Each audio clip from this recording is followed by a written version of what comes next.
বন্ধুরা, টুনির রান্নাঘরে নতুন আরেকটি রান্নার ভিডিওতে আপনাদের সবাইকে স্বাগত জানিয়ে আজকের রান্নার ভিডিও শুরু করছি। ঈদ তো আর বেশি দিন নাই, হাতের গোনা 2-3 দিন আছে।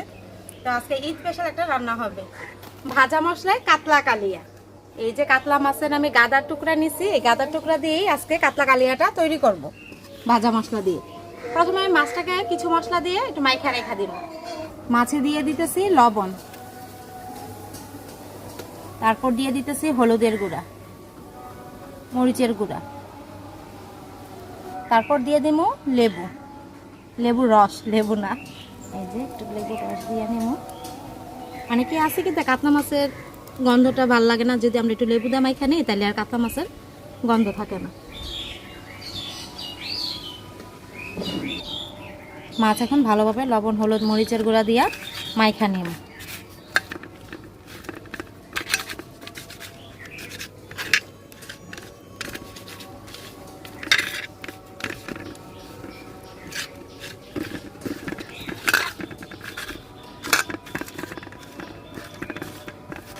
ঈদে তো মেহমান আসার মাছেরও আইটেম থাকে সাথে কয়েক রকমের। যদি আমরা এরকম করে একটা মানে আলাদা একটু মশলা দিয়ে আমরা একটু নতুন একটা আইটেম রান্না করি তাহলে কিন্তু মেহমানদের খাইতে ভালো লাগবে। আর এটা অনেক অনেক স্বাদ, বাসায় একবার ট্রাই করে নেন। এই যে মশলা দিয়ে আমি মাইখা রেখে দিলাম, এখন চুলার জাল ধরে মশলাটা ভাইজা নেব, যে মশলা দিয়ে আমরা মাছটা রান্না করবো।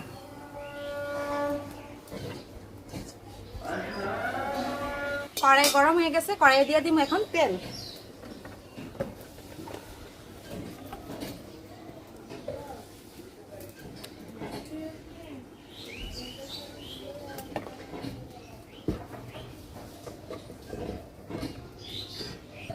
কি কি মশলা ভাজবো আপনাদেরকে একটু দেখাই দিতেছি।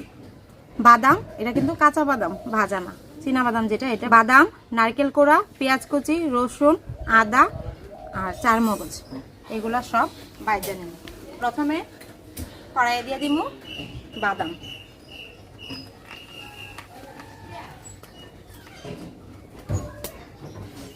তেল গরম হয়ে গেছে, দিয়ে দিতেছি বাদাম। বাদামের সাথে দিয়ে দিব নারকেল কোড়াটা,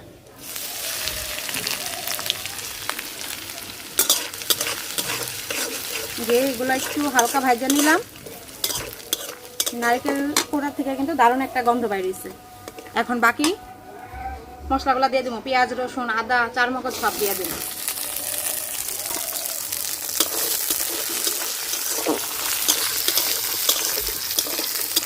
একটু ভিন্নভাবে যদি আমরা এরকম ভাজা মশলা দিয়ে কাতলা কালিয়াটা তৈরি করি, ঈদ তো, ঈদের মধ্যে বাড়িতে অনেক মেহমান আসবে, তো মেহমানদারি কিন্তু আমরা এইভাবেও করতে পারবো একটা নতুন আইটেম দিয়ে। আর এইভাবে ভাজা মশলা দিয়ে রান্নাটা তৈরি করলে দারুণ স্বাদ হয় খাইতে।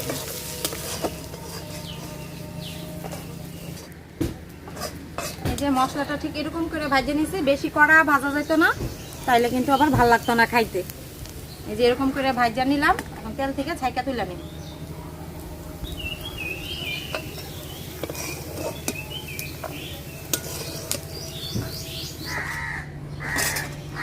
ভাজা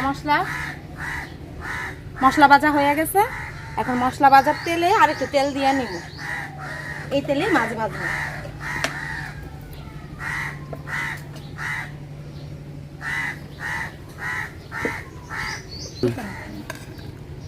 তেলটা গরম হয়ে গেছে, এখন মশলা মাখানো মাছ দিয়ে দিব।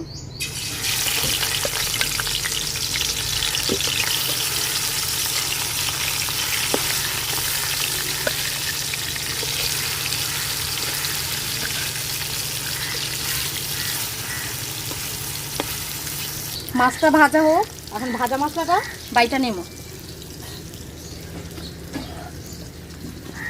আপনারা ইচ্ছা করলে ব্লেন্ডারও ব্লেন্ড করতে পারেন, তো পাটাতে বাটলে যে স্বাদ, ব্লেন্ডারে কিন্তু একটু 19-20 হইবই।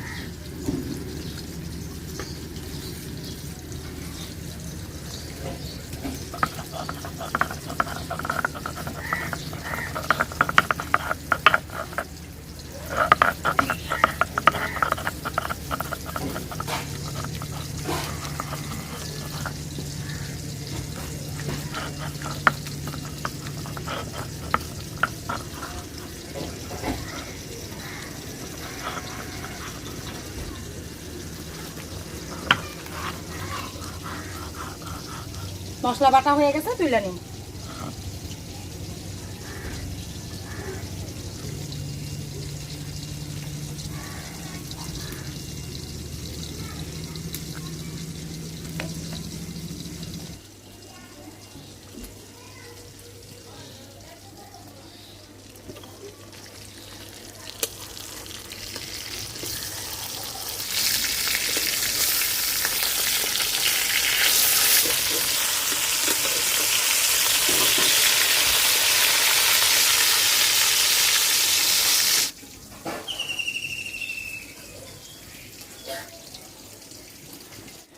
মাছ লাল লাল করে ভাজা নিছি, এই যে তুইলা নিমু। এই যে মাছটা একদম লাল লাল করে ভাজা নিছি। মশলার কারণে কিন্তু বেশি লাল দেখা যাইতেছে, ভিতরটা কিন্তু এতটা আবার করা না, আবার ভিতরে বেশি করা হলে কিন্তু মাছ খাইতে ভালো লাগে না। উপরটা মচমচে, ভিতরটা নরম।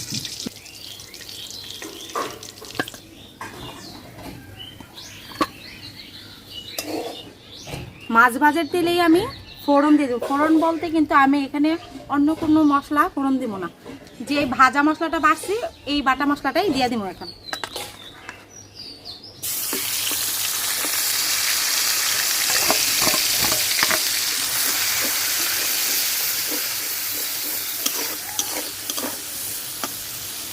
আর সাথে দিয়ে দিব তেজপাতা।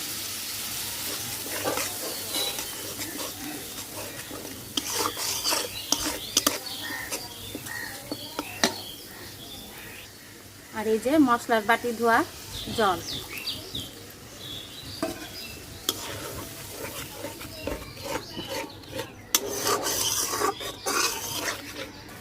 এখন কিছু শুকনো মশলা দিয়ে দিব। হলুদের গুঁড়া, মরিচের গুঁড়া। মরিচের গুঁড়াটা যার যেরকম ঝাল খাইতে ভালো লাগে ওইরকম ঝালই দিবেন। অল্প একটু ধনিয়ার গুঁড়া, জিরার গুঁড়া, স্বাদ মতো লবণ। সব মশলা দিয়ে ভালোভাবে মশলাটা কষায় নেব।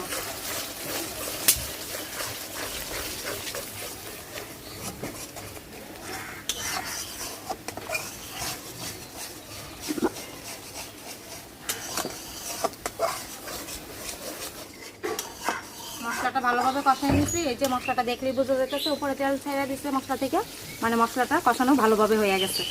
এখন অল্প একটু ঝোলের জন্য জল দিয়ে দিন, মানে মশলাটা বেশি ঘন, একটু জল দিব, বেশি না অল্প।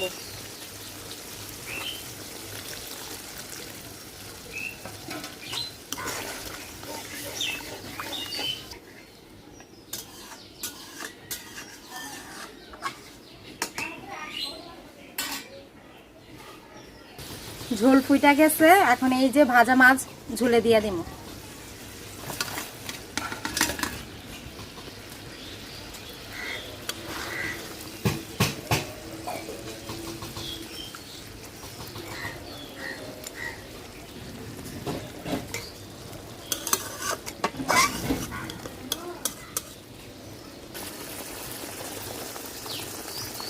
ভাজা মশলা কাতলা কালিয়া কিন্তু হয়ে গেছে। এখন গরম মশলা গুঁড়া দিয়া নামাই নেব। এই যে গরম মশলা গুঁড়া দিয়ে দিলাম। মশলাটা একটু হালকা মিশিয়ে নেব।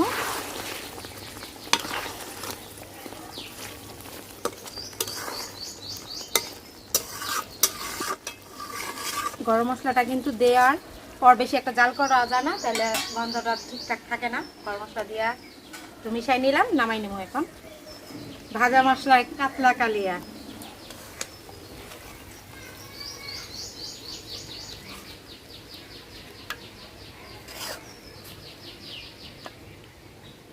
দারুণ একটা গন্ধ বাইর হয়েছে বন্ধুরা।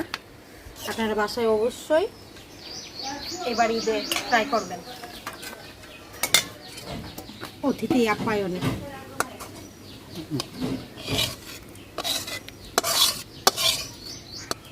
এই তৈরি হয়ে গেল ভাজা মশলায় কাতলা কালিয়া। এবারে ঈদে কিন্তু অবশ্যই ট্রাই করবেন। এরকম একটা যদি মাছের রেসিপি থাকে, সম্পূর্ণ ভাত কিন্তু খাইতে পারবেন। এক থালা ভাত নিমিশেই শেষ হয়ে যাবে। এবার মন্দের দিয়ে দিব খাওয়ার জন্য, খায়া বলবো কিরকম হয়েছে রান্নাটা।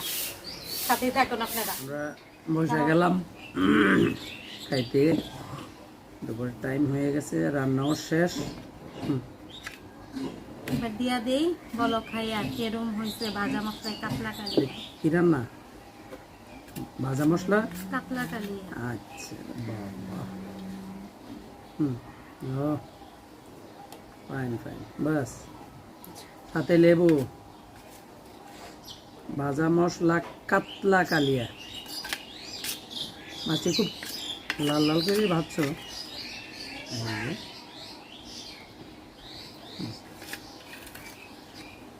মন এবার খেয়ে দেখো, তাতে হ্যাঁ বলো কেরম হয়েছে। অনেক ভালো হয়েছে, খুবই ভালো। মাংসর মশলাও না, মাংসর মতো ব্যাপার না, মানে একটু ভিন্ন, মানে বুঝাইতে পারতেছি না। আগে খাই, কথা হবে না। আগে ভালো করে খেয়ে নেবো না। অনেক ভালো। আসলেই নতুন একটা, মানে কিছুটা ভিন্ন, মশলাটা দারুণ একটা, মানে একটা ফ্লেভার আছে, খাইতেও স্বাদ। তো খাই, আর কোনো কথা নেই, এবার তুমি শেষ করো। আজকে এই ভাজা মশলা কাতলা কালিয়া রেসিপিটা আপনাদের কাছে কেমন লাগলো কমেন্টে কিন্তু অবশ্যই জানাবেন। আর আপনাদের যদি ভিডিওটা ভালো লেগে থাকে অবশ্যই লাইক করবেন, শেয়ার করবেন আর সাবস্ক্রাইব করে আমাদের এই চ্যানেলের পাশে থাকবেন। তাহলে আজকের মতো ভিডিওটি এখানে শেষ করছি। সবাইকে জানাই অনেক অনেক ধন্যবাদ। টাটা দিয়ে দেবেন। টাটা। আচ্ছা।